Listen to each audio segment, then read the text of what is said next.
샬롬, 이동춘 목사입니다. 오늘도 여러분의 삶이 주님의 평안으로 가득하시길 기원하며 하나님의 말씀을 나누겠습니다. 오늘 주시는 말씀은 다니엘 10장의 말씀입니다. 이 말씀 중에 1절로부터 3절을 읽겠습니다. 바사왕 고레스 제3년에 한 일이 벨드사살이라 이름한 다니엘에게 나타났는데 그 일이 참되니 곧 큰 전쟁에 관한 것이라. 다니엘이 그 일을 분명히 알았고 그 환상을 깨달으니라. 그때 나 다니엘이 새 이래 동안을 슬퍼하며 새 이래가 차기까지 좋은 떡을 먹지 아니하며 고기와 포도주를 입에 대지 아니하며 또 기름을 바르지 아니하니라. 아멘. 다니엘 10장 말씀을 본문으로 애쓰는 기도에서 역사가 일어납니다 라는 제목으로 말씀을 나누도록 하겠습니다. 믿음의 사람인 다니엘을 소개할 때 성실함, 정직함, 탁월한 리더십, 월등한 행정력, 꿈의 사람 등등으로 설명할 수 있습니다. 그러나 기도의 사람이었다는 것만큼 그를 잘 설명할 수 있는 것은 없습니다. 그는 어릴 때도 기도의 사람이었고 늙었을 때도 기도의 사람이었습니다. 위기 때도 기도의 사람이었고 평안할 때도 기도의 사람이었습니다. 정권이 바뀌어도 기도의 사람이었습니다. 그는 한결같은 기도의 사람이었습니다. 오늘 본문은 그가 기도의 사람이었다는 것을 어느 곳에서보다 분명하게 보여줍니다. 특히 이 기도의 사람이 어떤 자세로 하나님과 대화, 기도했는지 그리고 하나님은 어떤 식으로 응답하셨는지를 보여줍니다. 이를 통해 우리는 응답과 방해라고 하는 영적 긴장감을 배울 수 있습니다. 기도의 사람 다니엘이 본문의 사건을 만난 것은 페르시아 왕 고레스가 왕에 오른 지 3년 되는 해였습니다. 이는 고레스가 유대인에게 예루살렘과 성전 재건을 위해 귀한 칙령을 내린 지 2년 이상이 지난 때였습니다. 고레스 왕은 이스라엘의 입장에서 참으로 고마운 왕입니다.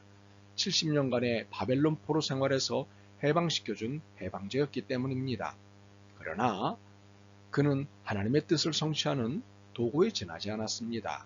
역대하 36장 22절을 보면 바사왕 고레스의 마음을 감동시키시며 라고 말씀하고 있습니다.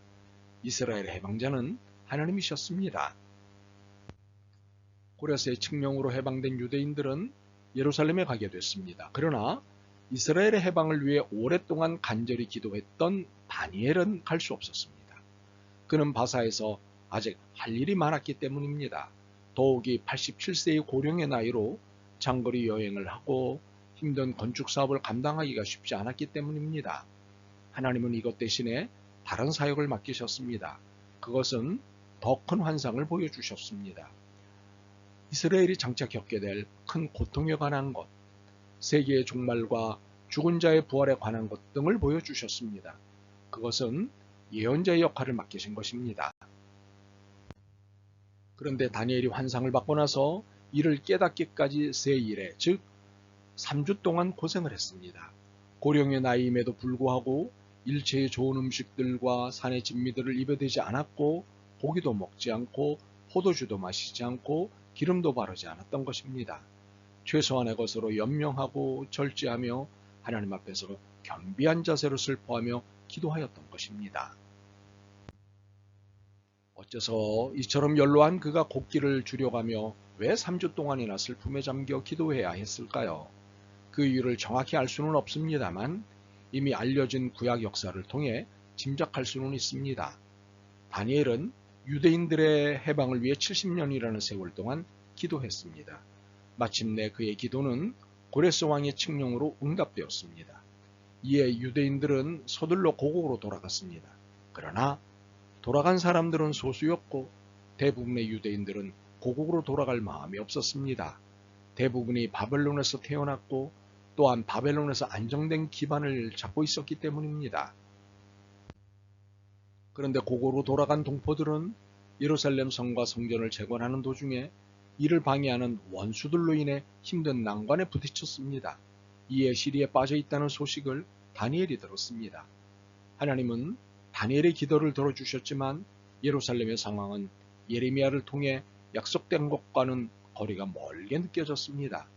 이것이 다니엘을 3주간이나 슬픔에 잠겨 기도하게 했던 것입니다. 여기에 다니엘이 고행을 하며 기도한 또 다른 큰 이유가 있었습니다.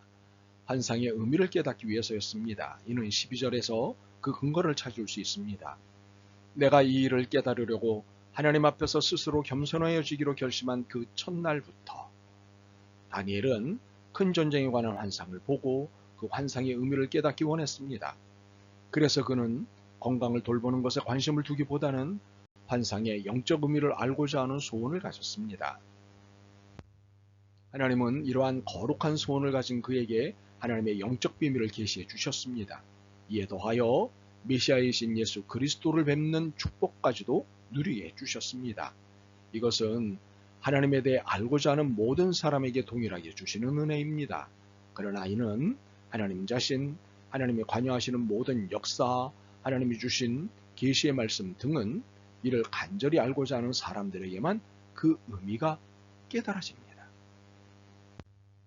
다니엘이 환상을 본 곳이 티그리스강 뚝이었습니다. 그런데 그곳에는 다니엘만 있었던 것이 아닙니다. 그의 수행원들이 함께 있었습니다. 그러나 다니엘 외에는 아무도 예수 그리스도의 환상을 보지 못했습니다. 이유가 무엇일까요? 준비 안 된 사람, 관심이 없는 사람에게는 하나님의 비밀이 열리지 않기 때문입니다. 하나님의 능력, 하나님의 비밀을 만나는 힘은 간절한 소원이 담긴 기도에 있기 때문입니다. 참으로 하나님은 마음이 청결하고 영적 소원이 충만한 자에게만 자신을 계시하십니다. 그렇다고 좋아할 일만은 아닙니다. 그것은 엄청난 책임을 요구하시는 축복이기 때문입니다. 다니엘이 그 환상을 만났을 때 기절했다고 했습니다. 나 혼자만 남아서 그 큰 환상을 보았다. 그때 나는 힘이 빠지고 얼굴이 죽은 것처럼 변하였으며 힘을 쓸 수가 없었다. 나는 그가 말하는 소리를 들었는데 그의 말소리를 들었을 때에 나는 정신을 잃고 땅에 쓰러졌다. 하나님의 영광은 참으로 엄청나십니다. 때때로 사람들은 하나님을 보여주면 믿겠다며 하나님께 불경스러운 말을 합니다. 그러나 그들은 하나님을 보면 그 영광의 광채에 너무 충격을 받아 심장마비를 일으켜 죽고 말 것입니다. 진리의 말씀을 쫓아 하나님 앞에서 의롭고 성결하게 산 의인이었던 다니엘인데도 인재 앞에 섰을 때 마치 죽은 자가 되었다면 하물며 우리 같은 평범한 사람들은 어떠하겠습니까? 인간은 본래 죄인이어서 스스로 거룩하신 하나님 앞에 감히 나아갈 수 없습니다. 그래서 반드시 중보자 되신 예수님이 필요한 것입니다. 그래서 우리는 반드시 예수 그리스도의 이름으로 기도해야 하는 것입니다. 하나님께 가는 모든 것은 예수 그리스도를 통해서만 갈 수 있습니다. 성령님으로 직접 갈 수 있는 것이 아닙니다. 성령님은 우리의 애쓰는 기도를 도우시는 분이십니다. 그리고 그 기도가 하나님께 상달되도록 그리스도께 인도하시는 분이십니다.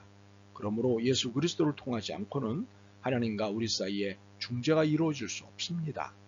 10절에서 기절한 다니엘을 일으켜 세워주신 분이 그리스도이시듯 우리의 연약한 손과 무릎을 일으켜 세워주시는 분도 그리스도이십니다. 절망과 죽음의 순간에서 우리가 살 길은 하나입니다. 그것은 다니엘의 심정으로 기도하는 것입니다. 그가 진실로 하나님께 매달렸을 때 길이 보였고 살 수가 있었듯이 말입니다. 죽기를 각오하고 드리는 기도에는 역사가 일어납니다. 기도는 하나님의 비밀을 보는 열쇠이자 모든 삶의 길입니다. 바라기는 우리 모두가 다니엘 10장에서 깨달은 바 기도의 능력을 얻게 되고 기도의 사람이 되기를 소원합니다. 아멘. 주님, 기도의 의미와 기도의 능력을 알면서도 기도에 게을렀던 저희를 용서하옵소서. 깨달은 바대로 쉬지 않고 기도하는 기도의 사람이 되게 하옵소서. 절망과 좌절 중에 있는 분들을 섬기는 기도의 사람이 되게 하옵소서. 예수 그리스도의 이름으로 기도드립니다. 아멘.